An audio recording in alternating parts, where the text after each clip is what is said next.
room lights dimming tonight. Just so a massive tech giant can train a new AI chatbot. Right. I mean, it sounds totally like science fiction. Yeah, it really does. But today, the U.S. government effectively gave the green light to plug gigawatt-scale AI data centers, like directly into our regional power grids. And, that is just one piece of a wildly complex macro puzzle today. We had a historic geopolitical peace deal, suspected currency interventions, and just massive market whipsaws. Welcome to Market Recap. I'm Daniel. And I'm Mira. So if you've been watching the screens today, this is Thursday, June 18th, 2026, we just experienced a day of, well, really heart-stopping volatility. Oh, absolutely. But it ultimately ended in a massive sigh of relief. Exactly. The S&P 500 shook off some serious early morning weakness to close incredibly strong at 7,500.58. And the Nasdaq didn't just recover from that morning dip. It aggressively rallied. It finished right near its highs for the entire session at 265.17.93. It was a huge turnaround. So here is what we are unpacking for you in our deep dive today. We're going deep on the historic U.S.-Iran peace agreement, those massive regulatory approvals for AI power grids I just mentioned, and why the U.S. dollar is actively bullying global currencies right now. Just a quick reminder before we really get into it, though. This deep dive is strictly for market context and discussion only. It is absolutely not personal investment advice or an investment recommendation. Okay, let's unpack this. We didn't just wake up to a blank slate this morning, did we? So let's start with our first session question. What set the stage before the U.S. session? Because, we came into the U.S. trading day carrying some very heavy baggage from yesterday. Yeah, not a blank slate at all. Markets came into Thursday morning heavily weighed down by Wednesday's late session sell-off. Right. You really have to look at that carryover to understand why today's relief rally was so explosive. It started yesterday afternoon, right around 2:46 p.m. Eastern Time, with Fed Chair Kevin Warsh's press conference. Oh, that press conference. It revealed a deeply divided committee. It painted this picture of a room where half the policymakers wanted lower rates to stimulate the economy, and the other half wanted higher rates to just crush persistent inflation. Yeah, exactly. But the actual takeaway for the market, zero appetite for immediate rate cuts. Not at all. The message was very hawkish. They explicitly stated that the Fed has missed its inflation goal for 5 years, and they are determined to fix it no matter the cost. And that realization just immediately threw cold water on the market's hopes for near-term easing. It did. But it wasn't just the Fed acting as an anchor. Shortly after that press conference at 3:14 p.m. ET yesterday, President Trump threatened to entirely terminate the USMCA trade agreement. Right, arguing the U.S. would be better off without it. So you combine those two events, the reality of prolonged restrictive interest rates, plus the sudden threat of North American supply chains being completely upended, and you get a really tense overnight environment. A very tense environment, which perfectly bridges us into the overnight global macro picture. Because while the U.S. was sleeping, a domino effect was happening across global central banks. Yeah, let's talk about that. It really was a synchronized defensive maneuver. At 3:30 a.m. ET, the Swiss National Bank decided to hold their rates at 0%. Okay. But what stood out wasn't the rate itself, it was their explicit verbal warning. They basically announced a high state of readiness to intervene directly in foreign exchange markets. As of the dollar. Right. Yeah. Exactly. The primary reason was the crushing weight of a very strong U.S. dollar. Let's actually explain why that matters to you, the listener. When we talk about a strong dollar crushing other currencies, what's actually happening mechanically behind the scenes? So mechanically, capital flows to wherever it is treated best. When the U.S. Federal Reserve is holding rates high, offering investors a virtually risk-free yield of over 5%, global capital gets sucked out of Europe, out of Asia, and into U.S. treasuries. Right. And to buy those treasuries, you have to buy U.S. dollars. That massive demand drives the value of the dollar up.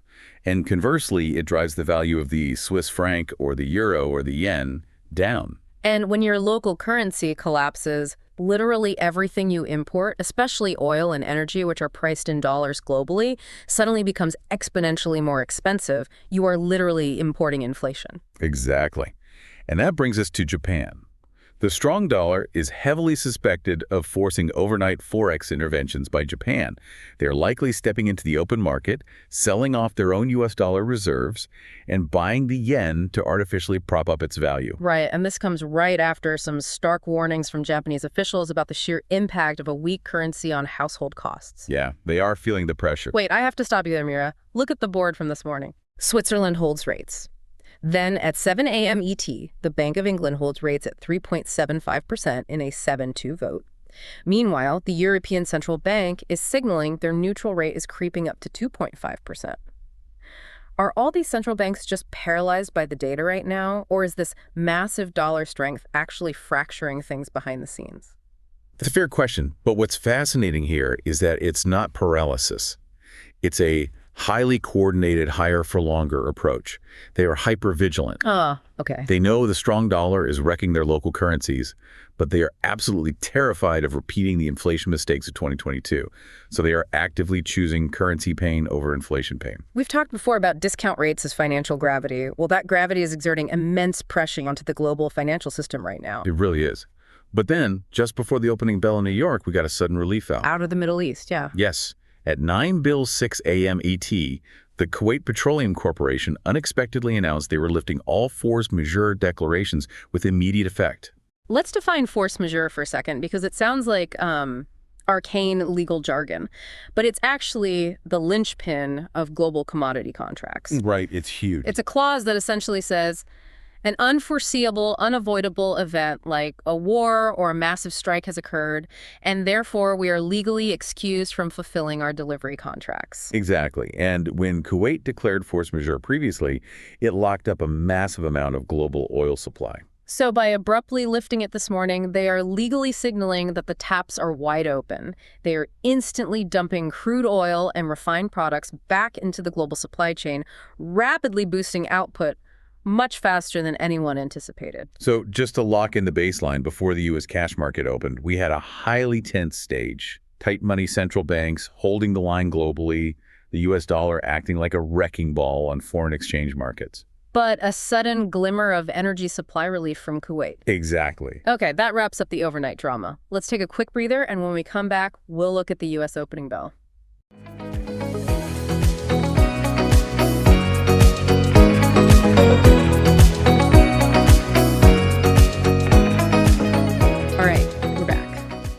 That brings us to our second main session question. What moved markets during U.S. trading hours today?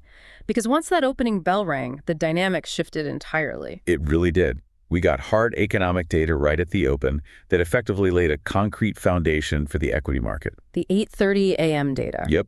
At 8:30 a.m. ET, U.S. initial jobless claims printed perfectly in line with expectations at 226,000. It showed a labor market that is bending, but absolutely not breaking. And at the exact same time, the Philly Fed Manufacturing Index delivered a massive upside surprise. It was huge. It jumped to 10.3.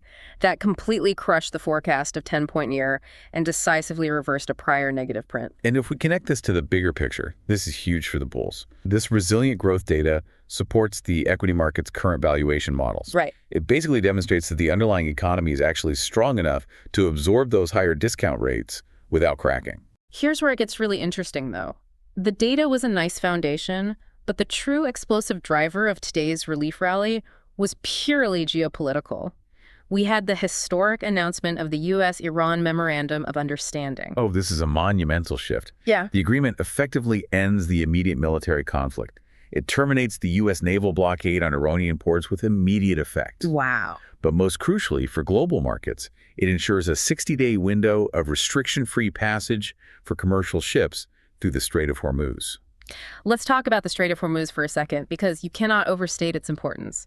It is a narrow waterway, only about 21 miles wide at its narrowest point between the Persian Gulf and the Gulf of Oman. Yeah, it's a massive choke point. Roughly 20% of the world's total petroleum liquids flow through that single spot. If it gets blocked, you can't just route oil tankers around a different way. The physical global economy simply seizes up. Right. So guaranteeing its opening is a massive, massive disinflationary force. And the reaction in the energy complex was appropriately intense as traders scrambled to price this in. Oh, the oil markets were crazy today. Totally. WTI crude oil went on a totally wild ride today. It oscillated violently, swinging between $72.83 and $76.06 intraday, before finally settling right in the middle at $75.52. The market had to aggressively and instantly digest the sudden removal of this massive inflation tail risk. Yeah, it was a lot to process. Okay, but I'm looking at this from a slightly more skeptical angle. Is the market being far too eager to price in permanent peace here? How do you mean? Look at the details. It's a 60-day window to negotiate a final deal. Either side can still exit before a binding agreement is struck.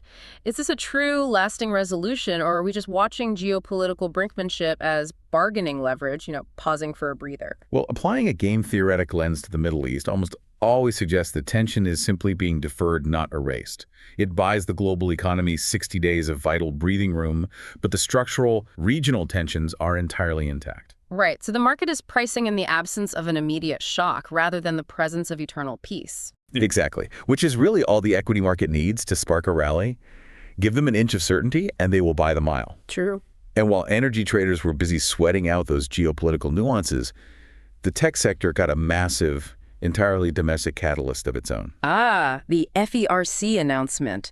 At 11:28 a.m. ET, the U.S. Federal Energy Regulatory Commission unanimously ordered regional grid operators to significantly accelerate grid integration, specifically for massive AI data centers. So what does this actually mean in practice? We talk a lot about power access as the AI bottleneck. It's one thing to say that, it's another to understand the physical reality. Yeah, explain that for us. You can design all the cutting-edge semiconductor chips you want. You can build the most advanced servers in the world.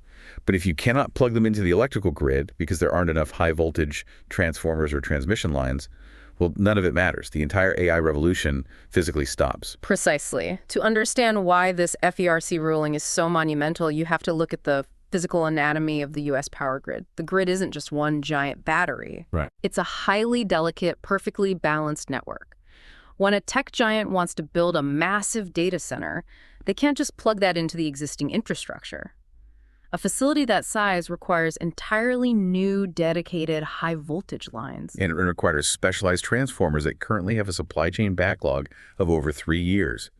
And before today, regional grid operators were completely bottlenecked by red tape, taking years just to approve the safety studies. So FERC's unanimous order basically strips away that red tape. It mandates that regional operators prioritize and accelerate these grid integrations. By doing that, the federal government is effectively taking the biggest physical risk off the tech sector's plate. And the market absolutely loved it. We saw a huge immediate bid in the utilities sector as a result. The Utilities Exchange Traded Fund, the XLU, surged to reach 45.34 intraday. Wow. Because the tech sector's problems has just become the utility sector's massive new revenue stream. Okay, so to wrap up session 2, the removal of the inflation tail risk with the Iran deal, plus the de-risking of the AI infrastructure build-out from FERC, that completely allowed the Nasdaq to power through the hawkish Fed overhang. Then sums it up perfectly. Let's take one more short break. Up next, we'll dive into the corporate side of things.